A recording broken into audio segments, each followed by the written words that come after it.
Hello students, myself Puneet Vats. आज बेटा हम जो 9th क्लास का चैप्टर देख रहे थे force and laws of motion, उसी का नेक्स्ट पार्ट है वो देखते हैं हम। न्यूटन थर्ड लॉ के बारे में जानते हैं। Newton third law of motion. दो लॉ हैं, हम पढ़ चुके थे, मोमेंटम वगैरह हम पढ़ चुके थे। न्यूटन का थर्ड लॉ है, उसके अकॉर्डिंग क्या है बेटा, डेफिनेशन देखें तो action and reaction are equal and opposite. पहले डेफिनेशन देख लेते हैं फिर समझ लेंगे। या क्या लिख सकते हैं, every action has equal and opposite reaction. Her action का रिएक्शन होता है, मतलब कि मैं इसके ऊपर फोर्स लगाऊंगा तो ये भी मेरे ऊपर फोर्स लगाएगा, बराबर फोर्स लगाएगा, इक्वल।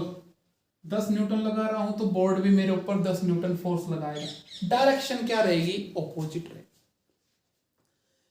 कोई एक ऑब्जेक्ट दूसरी ऑब्जेक्ट के ऊपर फोर्स लगा रही है तो उतना ही फोर्स दूसरी ऑब्जेक्ट भी उसके ऊपर लगाएगी। डायरेक्शन क्या रहेगी, इनकी अपोजिट। ये है इस डायरेक्शन में लगा रहा है और ये वाला इस डायरेक्शन में लग रहा है। समझ गए। इसकी कुछ एप्लीकेशन भी हैं, जैसे कि हम स्विमिंग करते हैं, तैरते हैं, तो हम वहां पर क्या करते हैं बेटा, जैसे कि पानी को पीछे की ओर पुश करने की कोशिश करते हैं तो पानी हमें आगे की ओर पुश करेगा। ठीक है। हम चलते हैं, ग्राउंड के ऊपर चलते हैं तो हमारे पैर ग्राउंड को प्रेस कर रहे हैं, वहां पर फोर्स लगा रहे हैं, तो ग्राउंड भी उनके ऊपर क्या लगा रहा है, फोर्स लगा रहा है। समझ गए बेटा। या जैसे कि हम क्रिकेट खेलते हैं, वहां पर बैट से जैसे ही हम हिट करते हैं, हल्के मोमेंटम से उसको हिट करेंगे तो बॉल तो आगे चली जाएगी, लेकिन बैट भी हल्का सा पीछे जाएगा अगर ज्यादा फोर्स हमने नहीं लगाया होगा। या फिर रिकॉइल ऑफ गन है, वो भी इसी के एप्लीकेशन के अंदर आता है, मोमेंटम की एप्लीकेशन के अंदर। जैसे कि बुलेट आगे की ओर जा रही है क्योंकि गन ने वहां पर एक्शन किया है, तो वहां पर गन के एक्शन क्या, वो रिएक्शन भी करके जाती है, आगे जाएगी तो पीछे की ओर जो गन है वो रिकॉइल होती है, वो मोमेंटम के कारण से। मोमेंटम भी एक टाइप से फोर्स है, उसी के द्वारा क्रिएट होता है। ठीक है। और यहां पर अगर बात करें अब नेक्स्ट, ये डेफिनेशन है, ये आप याद रखना, कंजर्वेशन ऑफ मोमेंटम। इसको अच्छे से देखते हैं एक बार। कंजर्वेशन ऑफ मोमेंटम कहने का मतलब ये है, अगर दो ऑब्जेक्ट हैं अपने पास, ठीक है, अगर उनके बीच में कोलिजन होता है तो वहां पर क्या होगा, एक ऑब्जेक्ट दूसरे ऑब्जेक्ट के ऊपर फोर्स लगाएगी, दूसरी ऑब्जेक्ट उसके ऊपर, तो दोनों के बीच में मोमेंटम का चेंजमेंट आएगा। पहले जो मोमेंटम होगा कोलिजन के दौरान और कोलिजन के बाद, पहले का मोमेंटम कोलिजन के बाद का मोमेंटम, ये कंजर्व रहेगा, सेम रहेगा। एग्जांपल से समझते हैं हम। जैसे कि मान लो दो बॉल हैं, एक ये बॉल है, एक ये बॉल है, इसका कुछ मास है, इसका m1 है, इसका m2 है। ठीक है। तो यहां पर देखेंगे इसकी वेलोसिटी मान लो 10 मीटर पर सेकंड है, इसकी थी 5 मीटर पर सेकंड। तो ये बॉल उसको हिट करेगी, सेम, अगर सेम डायरेक्शन में है, एक ही लाइन में चल रही है, तो उसके बाद क्या होगा, इसका मोमेंटम तो सॉरी इसकी वेलोसिटी तो क्या हो जाएगी, इंक्रीज हो जाएगी। इंक्रीज हुई वेलोसिटी, मोमेंटम भी इंक्रीज हो गया, मास तो होना नहीं चेंज। और इसका क्या हो जाएगा, मोमेंटम है, वेलोसिटी डिक्रीज होने के कारण से मोमेंटम भी कम हो जाएगा। लेकिन आफ्टर कोलिजन और बिफोर कोलिजन दोनों का मोमेंटम अगर देखेंगे हम, इनका जोड़ प्लस में इनका जोड़, ये आपस में क्या रहेंगे, बराबर रहेंगे। ठीक है। ये देखते हैं हम, लॉ के थ्रू भी देखते हैं।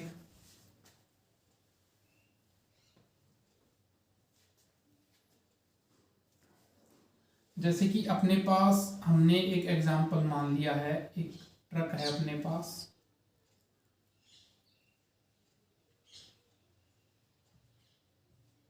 और एक है अपने पास कार।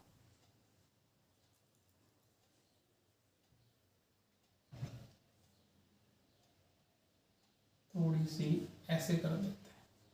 चलो यहां पर मान लो इनका कोलिजन हुआ, तो यहां पर ट्रक का जो मोमेंटम रहेगा और यहां पर जो कार का मोमेंटम रहेगा, अरे कैसी कार थी,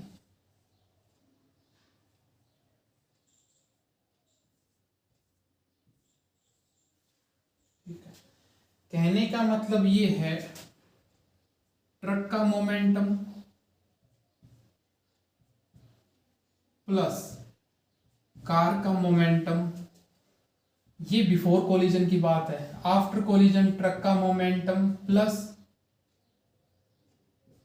momentum of truck plus momentum of car, ये दोनों चीजें आपस में बराबर होंगी, मतलब कि कंजर्वेशन ऑफ मोमेंटम रहेगा।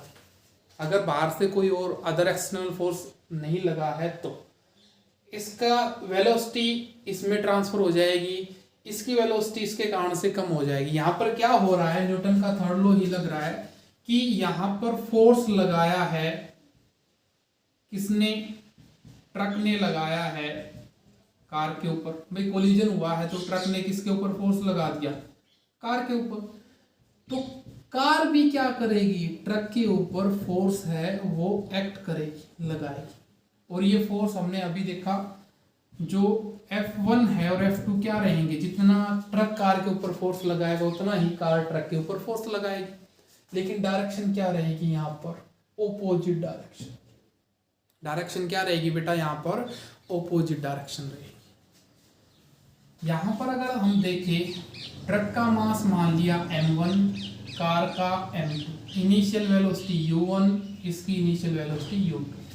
ट्रक का मास m1 है तो m1 ही रहेगा, मास तो चेंज होना नहीं है। इसका मास m2, ये भी चेंज नहीं होगा। वेलोसिटी इसकी v1 हो जाएगी, इसकी क्या हो जाएगी v2। वेलोसिटी के अंदर तो चेंज आएगा, एक की बढ़ेगी एक की घटेगी। अब यहां पर F1 फोर्स के कारण से, F1 फोर्स कौन सा, जो ट्रक ने कार के ऊपर लगाया है। अब यहां पर इसके एक्सेलेरेशन में चेंज आएगा, कुछ ना कुछ वेलोसिटी बढ़ेगी। और एक्सेलेरेशन के अंदर चेंज कितना आएगा, यहां पर लिख देते हैं ड्यू टू F1। एक्सेलेरेशन के अंदर इसका एक्सेलेरेशन मान लेते हैं a2, कितना चेंज आएगा भाई, v2 final velocity minus initial velocity, यही तो होगा एक्सेलेरेशन, जितना टाइम लगा है। यहां पर अगर इसके अंदर F2 की बात कर ले, मान लो F2 फोर्स की, F2 कौन सा फोर्स, जो कार ने लगाया है ट्रक के ऊपर। तो यहां पर एक्सेलेरेशन मतलब a1 of truck, acceleration of truck a1 मान लिया, यहां पर कितना चेंज आएगा, यहां पर final velocity of truck minus initial velocity of truck divide by time. यहां तक आप समझ गए होंगे कि फोर्स के कारण से क्या आ गया है, यहां पर जो वेलोसिटी के अंदर चेंज आ गया है, मतलब कि एक्सेलेरेशन हुआ है। अब बात करें F1 की, तो F1 फोर्स का आपने सेकंड इक्वेशन देखी थी, ma होता है मास इनटू एक्सेलेरेशन। तो यहां पर F1 को हम क्या लिख सकते हैं, मास, ये किसका है एक्सेलेरेशन, कार का, मास ऑफ कार m2, और एक्सेलेरेशन a की जगह क्या लिख दूं मैं, v2 minus u2 upon t लिख सकता हूं। यहां पर F2 क्या हो जाएगा, ma क्या होगा, mass of truck, mass of truck क्या है बेटा m1। एक्सेलेरेशन क्या हो गया, एक्सेलेरेशन की जगह क्या लिख सकता हूं मैं, v1 minus u1 upon t। उसके आगे अगर हम बात करें तो न्यूटन के थर्ड लॉ ने कहा था action and reaction are equal and opposite. जितना एक्शन वो होगा उतना ही एक्शन वो करेगा, लेकिन डायरेक्शन अपोजिट रहेगी।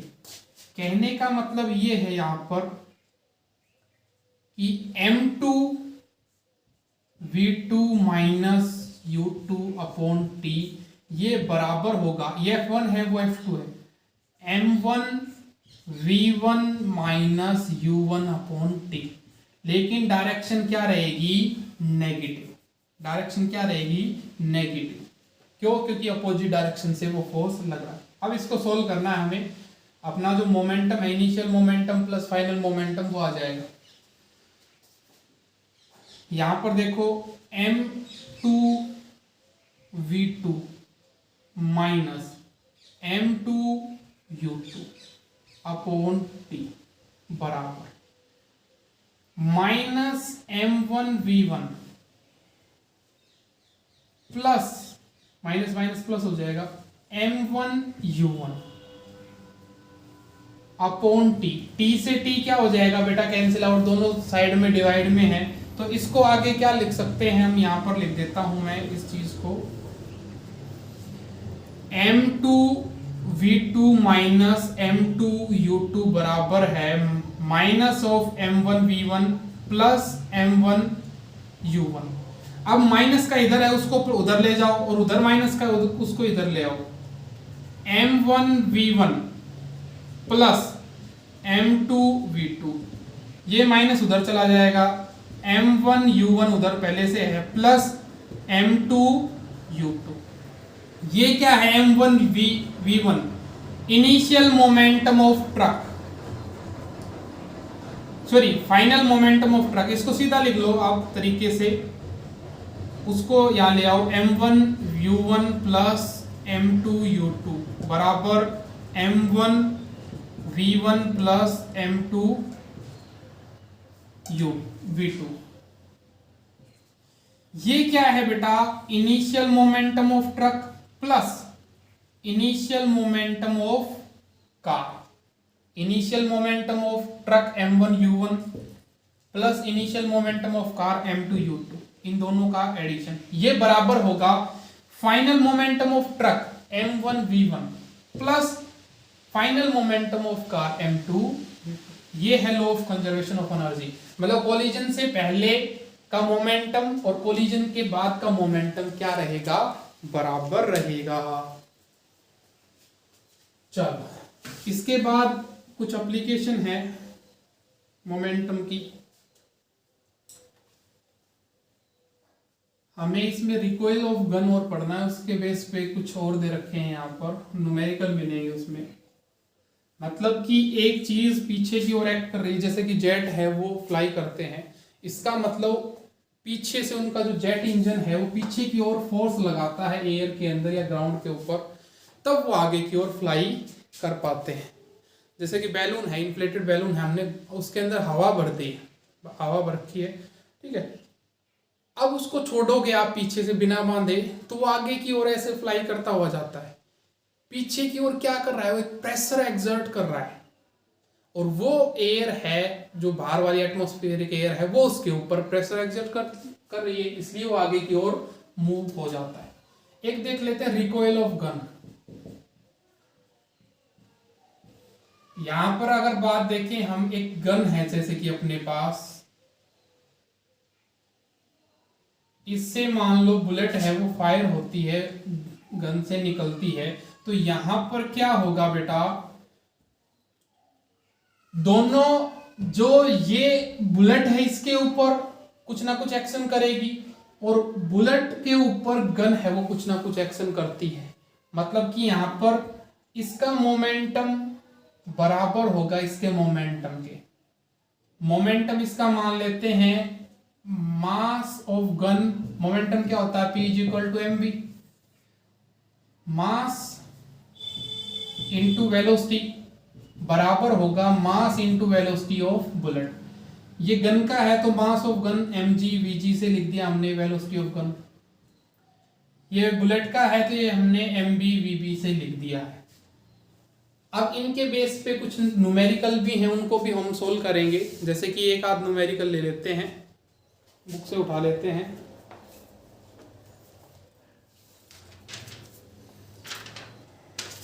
कुछ आप सोल्व कर लेना, सोल्व भी दे रखे हैं, हम अनसोल्व कर लेते हैं। यहां पर मोमेंटम के लिए यूनिट मास की केजी होती है, वेलोसिटी की मीटर पर सेकंड। ये बात याद रखना है आपको। वेलोसिटी कितनी गेन करेगी एक बुलेट, ठीक है, वो निकाल सकते हैं हम अगर बुलेट का मास पता हो, मास गन का पता हो, वेलोसिटी ऑफ गन पता हो, या इनमें से मतलब 4 चीजें दे रखी हैं आपको, 3 आपसे क्वांटिटी देगा और 1 पूछेगा। कहने का मतलब ये एक क्वेश्चन लिखते हैं हम, a 60 gram bullet fired from a gun. Question क्या है, a 60 gram bullet fired from a 5 kg gun live with a speed of 500 meter, live with a speed of 500 meter per second, calculate the velocity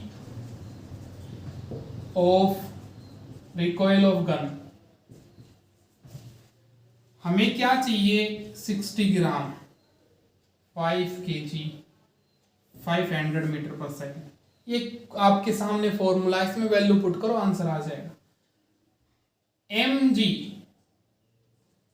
दे रखा है 5 kg, लिखो इसको। vg ये तो निकलवाया हमसे, क्वेश्चन मार्क कर लो। mb मास ऑफ बुलेट 60 ग्राम दे रखा है यहां पर।